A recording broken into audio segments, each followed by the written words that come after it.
Hello विद्यार्थियों, तो स्वागत है आपका स्ट्रगल स्टडी एकेडमी में। तो आज के इस वीडियो लेक्चर में हम लोग देखेंगे पृष्ठीय क्षेत्रफल एवं आयतन, क्लास 10 मैथमेटिक्स है। और इसमें जैसा कि हमारा प्रश्नावली 13.2 का प्रश्न संख्या 5 से स्टार्ट किया जाएगा। और अगर आप पिछला वीडियो भी देखना चाहते हैं तो डिस्क्रिप्शन में लिंक दिया हुआ है, वहाँ से आप जाकर अपना प्रिपरेशन कर सकते हैं। सो आइए दोस्तों, ये बहुत ही मोस्ट इम्पोर्टेंट क्वेश्चन है, ये सभी है ना। आइए देखते हैं। हम लोग बोल रहा है कि एक बर्तन एक उल्टे शंकु के आकार का है। जैसे कि ये आप देख सकते हैं, ये हमारा बर्तन है जो कि क्या है, एक उल्टे शंकु के आकार का है ना। इसको ये वाला जो पोर्शन है ये नीचे होना चाहिए, लेकिन ऊपर दिया हुआ है, ठीक। यही उल्टा कहलाता है। आगे बोल रहा है आपसे, इसकी ऊंचाई 8 सेंटीमीटर है, यानी जो इसका हाइट है यहाँ से यहाँ तक का वो कितना है, 8 सेंटीमीटर है, राइट। आगे बोल रहा है कि और इसके ऊपरी सिरे जो कि खुला है ना, कि त्रिज्या 5 सेंटीमीटर है। ये जो ऊपर खुला है इसका त्रिज्या कितना दे दिया है, 5 सेंटीमीटर। बोल रहा है यह ऊपर तक पानी से भरा हुआ है, ये पानी से पूरा भरा हुआ है दोस्तों, ठीक है। ये पूरा एकदम यहाँ तक भरा हुआ है सब। आगे बोल रहा है जब इस बर्तन में शीशे की कुछ गोलियाँ जिनमें प्रत्येक 0.5 सेंटीमीटर त्रिज्या वाले एक गोला है ना। ये जो इसमें गोलियाँ डाला जाता है, ठीक है, जो कि प्रत्येक गोली की त्रिज्या कितना है, 0.5 सेंटीमीटर। मान लीजिए यहाँ से यहाँ तक का जो त्रिज्या है आपका वो 0.5 सेंटीमीटर दे चुका है, राइट। अब बहुत सारा गोलियाँ होगा यहाँ पे, छोटा ही छोटा होगा, ठीक है, सब छोटा ही छोटा। इसे थोड़ा सा मैं बड़ा करके आपको बस समझाने के लिए ये हमने किया है, ठीक है। बोल रहा है कि डाली जाती है किसमें, तो इस बर्तन में जो कि उल्टे शंकु के आकार का है और पानी से पूरा ऊपर तक भरा हुआ है। इसमें छोटे छोटे गोलियां जिनकी त्रिज्या 0.5 सेंटीमीटर है, इसमें डाला जाता है। आगे देखिए क्या बोल रहा है, तो इसमें से भरे हुए पानी का 1/4 भाग बाहर निकल जाता है। यानी कि इसमें जो पानी भरा हुआ था ना, इसका 1/4 भाग बाहर निकल जाता है, गिर जाता है, ठीक है, ये नीचे गिर जाता है। तो इनमें से भरे हुए पानी का 1/4 भाग बाहर निकल जाता है। बर्तन में डाली गई शीशे की गोलियों की संख्या ज्ञात कीजिए। यहाँ पर ध्यान दीजिएगा दोस्तों, तो पानी कितना बाहर गिरेगा, जितना कि ये सभी गोलियाँ होंगी, है ना। तो हम बात करते हैं कि जो बाहर निकला हुआ पानी है वो गोली के, सभी गोली के आयतन के बराबर होगा, है ना। तो बस क्या करना है आपको, शंकु का आयतन निकालना है। इसका 1/4 भाग हम लोग पानी गिर जा रहा है, तो 1/4 यानी 1/4 से अगर गुणा कर देते हैं हम इसके आयतन में, तो वो गिरा हुआ पानी का आयतन आ जाएगा। और गिरा हुआ पानी का आयतन किसके बराबर हो जाएगा, तो ये एक गोली का हम लोग आयतन निकालेंगे और उसमें मान लेंगे कि n गोलियाँ आपकी थी, है ना, गोलियों की संख्या n थी, तो n का गुणा कर देंगे और उसके आयतन को बराबर कर देंगे इस बाहर गिरे हुए पानी के आयतन के, बस आ जाएगा आंसर, है ना। तो आइए सबसे पहले हम लोग लिख लेते हैं और देखते हैं, अगर नहीं समझ में आ रहा है ना तो अब लिखेंगे तो आप समझ में आ जाएगा, ठीक है। सबसे पहले यहाँ पर लिखेंगे, चूँकि दिया है, ध्यान से देखिएगा दोस्तों, दिया है शंकु जिसे कोष्टक में लिख सकते बर्तन, है ना। ये बर्तन है हमारा, पानी से भरा हुआ है, राइट। शंकु की ऊंचाई कितना दे चुका है, 8 सेंटीमीटर। शंकु की ऊंचाई बराबर कितना है, ऊंचाई को एच से डिनोट कर लेते हैं और ये दिया है 8 सेंटीमीटर, तथा त्रिज्या कितना दिया हुआ है, 5 सेंटीमीटर। ये आप देख सकते हैं, इसका त्रिज्या क्या है, 5 सेंटीमीटर। त्रिज्या कितना है, 5 सेंटीमीटर दिया हुआ है ना। त्रिज्या r बराबर, या इसको r1 कह देता हूँ मैं, क्या कह देता हूँ, r1, ठीक। 5 सेंटीमीटर दे चुका है। चलिए उसके बाद अब बात करते हैं कि शंकु का आयतन, लेकिन हमें निकालना है एक्चुअल में क्या, गिरे हुए पानी का आयतन, है ना, बाहर निकले हुए पानी का आयतन, ठीक। बाहर निकला हुआ पानी का आयतन निकालते हैं पहले। तो यहाँ पे लिखेंगे, इसलिए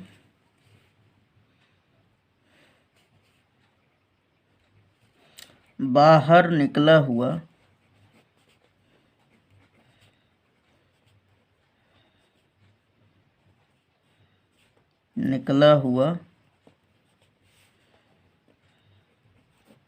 पानी का आयतन,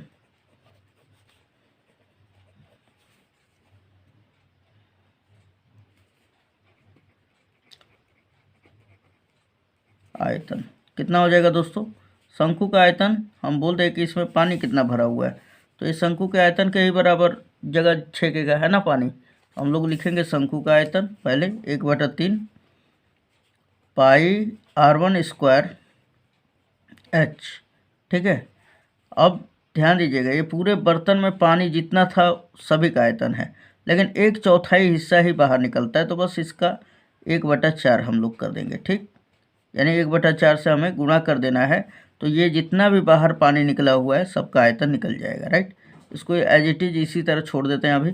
अब आगे आ जाते हैं, पहले गोलियों की देख लेते हैं। यहाँ पर गोलियों की प्रत्येक गोली की त्रिज्या कितना दिया हुआ है? 0.5 सेंटीमीटर। तो यहाँ पे लिखेंगे प्रत्येक गोली की त्रिज्या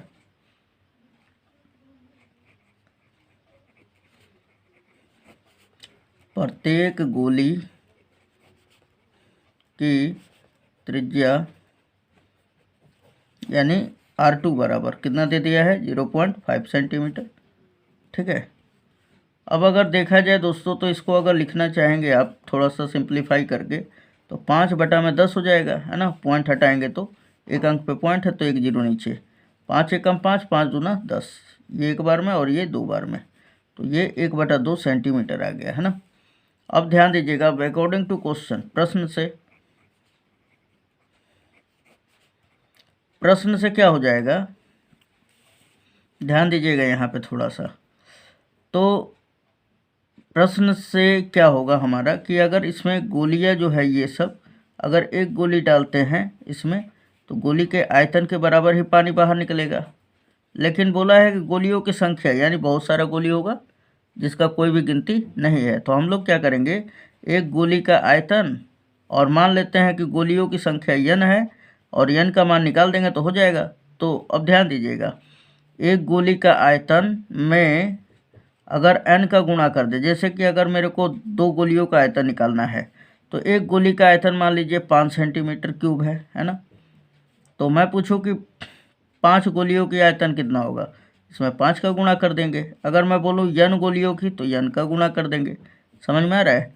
तो ये पूरा n गोली जितना भी है सबका आयतन निकल जाएगा, और ये जो आयतन है इसमें से बाहर निकला हुआ पानी के आयतन के बराबर होगा, ठीक है। क्यों? क्योंकि यही डाला गया तभी तो पानी बाहर निकला है। चलिए यहाँ पे लिखते हैं, तो यहाँ पे एक गोली का आयतन क्या हो जाएगा, 4/3 पाई R2 क्यूब, ठीक। लेकिन हमने मान लिया कि माना गोलियों की संख्या क्या है, यहाँ पे लिखना पड़ेगा, माना गोलियों की संख्या बराबर कितना है दोस्तों, तो यक्स है, ठीक है। यक्स मान लीजिए या n मान लीजिए, ठीक है। यक्स भी मान लेंगे फिर भी चल जाएगा। तो ध्यान दीजिएगा, प्रश्न से हमने क्या लिखा, एक गोली का आयतन 4/3 पाई R2 क्यूब हो जाएगा, ठीक है। लेकिन अगर मैं बोलूँ कि यक्स गोली है, तो आप क्या करेंगे, यहाँ पे x का गुणा कर देंगे।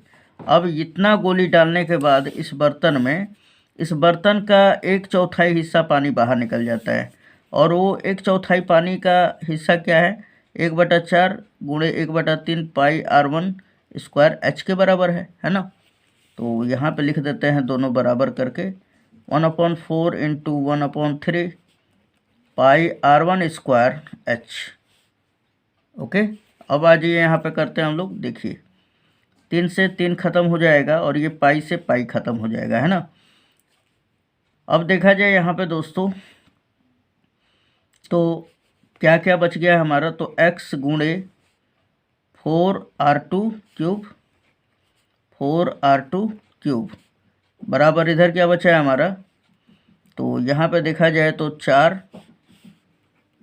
1/4 है, 1/4 गुणे R1 2 स्क्वायर, और ये क्या हो जाएगा, मतलब R1 स्क्वायर गुणे h, ठीक है। थोड़ा सा बोलने में प्रॉब्लम होने लगता है, दिक्कत नहीं लेना है।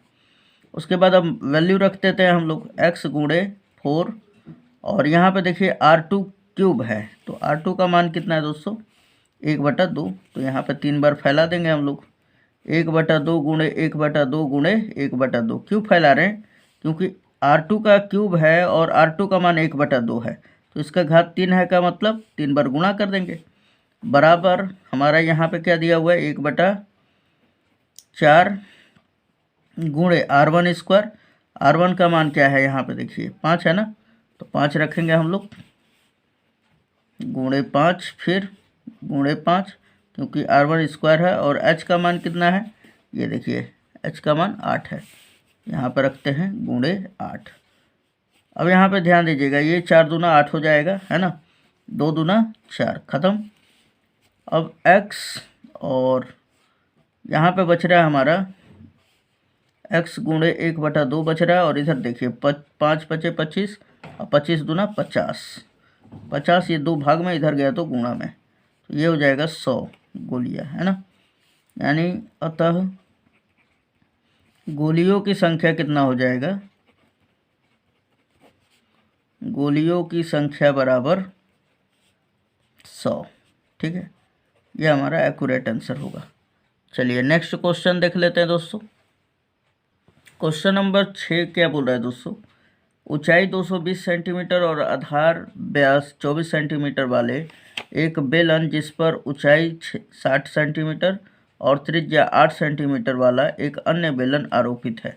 यहाँ पे ध्यान दीजिएगा दोस्तों, ये हमारा एक स्तंभ है, ठीक है। बोल रहा है कि ऊंचाई 220 सेंटीमीटर और आधार व्यास 24 सेंटीमीटर वाला एक बेलन, ये वाला जो बेलन है नीचे वाला, ठीक है, इसका जो हाइट है ये कितना दे चुका है, तो 220 सेंटीमीटर, और व्यास कितना दिया है आधार का, 24 सेंटीमीटर। यानी ये जो व्यास है आपका वो कितना दे चुका है, 24 सेंटीमीटर, राइट।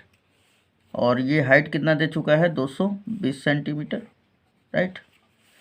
आगे बोल रहा है कि इस बेलन पर जिस पर ऊंचाई 60 सेंटीमीटर और त्रिज्या 8 सेंटीमीटर, यानी कि अब की बार देखा जाए तो इसी के ऊपर एक और भी बेलन है छोटा, जिसका ऊंचाई कितना है, 60 सेंटीमीटर है। यानी कि ये वाला जो हाइट है आपका कितना दे चुका है, 60 सेंटीमीटर, त्रिज्या 8 सेंटीमीटर, यानी कि इसका त्रिज्या दे चुका है, ठीक है, इसका व्यास नहीं है, खाली त्रिज्या है 8 सेंटीमीटर। क्या बोल रहा है दोस्तों, एक अन्य बेलन आरोपित है, देख रहे हैं आप कि ये वाले बेलन पे ये वाला बेलन छोटा वाला आरोपित है, यानी रखा हुआ है, ठीक है, से लोहे का एक स्तंभ बना है। ये हमारा एक लोहे का स्तंभ जैसा दिखाई भी दे रहा होगा आपको, ठीक है, बना हुआ है। क्या कह रहा है हमारा कि जबकि दिया है, नहीं, यहाँ पे बोल रहा है इस स्तंभ का द्रव्यमान ज्ञात कीजिए, यानी कि ये कितना वजन है इसमें, इसको निकालना है आपको, है ना, कितना किलो है या ग्राम है, ये आपको निकालना है। आगे क्या बोल रहा है आपसे, जबकि दिया है 1 सेंटीमीटर क्यूब लोहे का द्रव्यमान लगभग 8 ग्राम होता है। अब ध्यान दीजिएगा, 1 सेंटीमीटर क्यूब जो है रिप्रेजेंट कर रहा है 8 ग्राम को, तो अब इस स्तंभ का जितना भी द्रव्यमान निकलेगा दोस्तों, द्रव्यमान क्या दे रहे हैं, इसका आयतन जो निकलेगा उससे हम लोग 8 का गुणा कर देंगे तो हमारा आ जाएगा, है ना। अब अगर इस स्तंभ का अगर आपको आयतन निकालना है तो बड़े बेलन का आयतन और प्लस छोटे बेलन का आयतन, इन दोनों का आयतन निकाल लेंगे। तो अब क्या करेंगे, इसमें 8 ग्राम का गुणा कर देंगे, ग्राम में बदल जाएगा। फिर अगर आप केजी में बदलना चाहेंगे तो 100 से भाग कर देंगे, है ना। चलिए तो आइए अब हम लोग स्टार्ट करते हैं इसका लिखना, है ना। तो क्या लिखेंगे हम लोग, चूँकि दिया है बड़े बेलन का व्यास बराबर कितना दिया है, 24 सेंटीमीटर, तो यहाँ पे लिखना स्टार्ट करते हैं। चूँकि दिया है बड़े बेलन का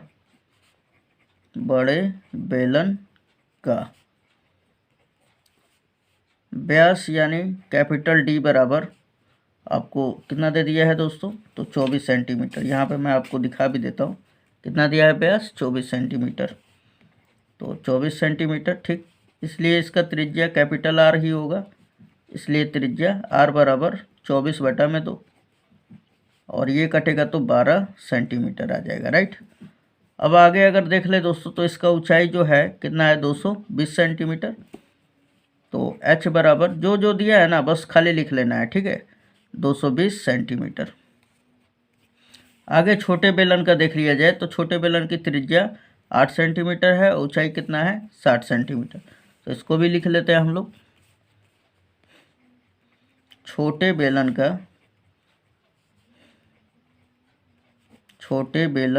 का जो त्रिज्या है यानी स्मॉल आर वो कितना है, तो 8 सेंटीमीटर है, और ऊंचाई को स्मॉल एच मान लेता हूँ, और ये कितना दिया है, तो 60 सेंटीमीटर दिया है।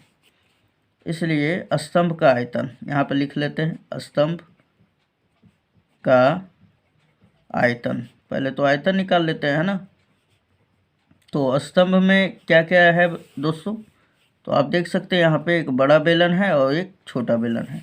यहाँ पे लिख सकते हैं आप बराबर बड़े बेलन प्लस छोटे बेलन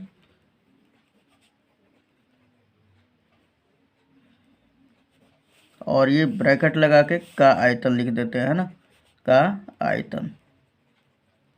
ओके, अब ध्यान दीजिएगा दोस्तों, यहाँ पे बड़े बेलन का आयतन क्या होगा, तो pi capital R square H, छोटे बेलन का pi small R square H. तो अगर देखा जाए तो दोनों में से पाई कॉमन है, पाई हमने निकाल लिया, यहाँ पे कैपिटल आर स्क्वायर एच और प्लस यहाँ पे क्या बचेगा, स्मॉल आर स्क्वायर एच। अब आइए यहाँ पे देख लेते हैं दोस्तों कि पाई का मान देखिए, यहाँ पर बोला है पाई का मान जो है 3.14 सेंटीमीटर लेना है, सेंटीमीटर नहीं, पाई का मान 3.14 रखना है, ठीक है। यहाँ पे रखेंगे पाई का मान 3.14 और यहाँ पे कैपिटल आर, देखिए यहाँ पे कैपिटल आर का मान क्या है 12, तो यहाँ पे रखेंगे 12 का स्क्वायर, है ना, से कर लेते हैं बड़ा ब्रैकेट, फिर गुणे क्या है एच, बड़ा एच का मतलब एच का जो मान है दोस्तों यहाँ पे एच का देख सकते हैं, एच का मान कितना है, तो 220 सेंटीमीटर, तो यहाँ पे रख देंगे गुणे 220 प्लस यहाँ पे देखिए आर स्क्वायर है ना, स्मॉल आर का मान क्या है 8, तो यहाँ पे लिखेंगे 8 का स्क्वायर और गुणे एच का मान कितना दिया हुआ है, तो 60, ये रख देंगे हम लोग गुणे 60। चलिए इतना हुआ। तो यहाँ पे ध्यान दीजिएगा दोस्तों, ये 3.14 हमने लिखा, ठीक है, और ये 12 का स्क्वायर 144 हो जाएगा, गुणे ये 220, राइट, प्लस 8 64 हो जाता है, और ये गुणे है 60, ठीक है। अब यहाँ पे ध्यान दीजिएगा 3.14 तो हमने एज इट इज लिखा, 144 का जब 220 में हम गुणा करते हैं तो 31,680 आ जाता है, राइट, प्लस इसका और इसमें 64 का जब 60 में करेंगे तो 3840 आ जाएगा, राइट। आप करके देख लीजिएगा दोस्तों, एकदम एक्यूरेट किए हैं, ठीक है। उसके बाद अब इन दोनों को जोड़ेंगे हम लोग, है ना, तो 35,520 हो जाएगा, क्या हो जाएगा 35,520, और इसमें गुणा करेंगे किसका 3.14 का, और देख लिया जाए तो इन दोनों का जब अगर आप गुणा कर लेते हैं तो ये आ जाता है 1115 32.8 सॉरी ये 8 सेंटीमीटर क्यूब के बराबर आ जाता है, ठीक है, सेंटीमीटर क्यूब के बराबर। अब देखिए यहाँ पे बोला है क्वेश्चन में ही कि चूँकि 1 सेंटीमीटर क्यूब लोहे का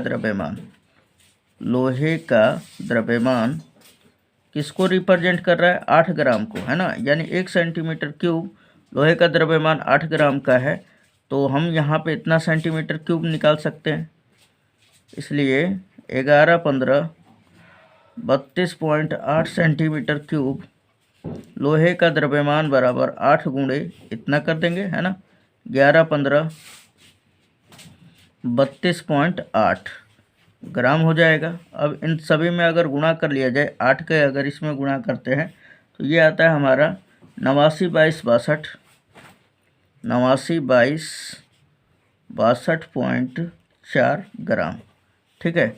अब अगर आप इसको केजी में बदलना चाहते हैं तो 1000 से डिवाइड कर दीजिए, तो यहाँ पे लिख सकते हैं आप 89,22,62.4 और बटा में 1000, ये हो जाएगा केजी में, राइट। अब पॉइंट जो है 3 अंक पहले घसका दीजिए यहाँ पर लाके, है ना, तो ये हो जाएगा 892.2 6 इतना ही रहने दीजिए, क्वेश्चन के आंसर में इतना ही दिया हुआ है, ठीक है। तो ये हमारा लोहे का द्रव्यमान हो जाता है, ठीक है। कितना? तो 892.26 kg।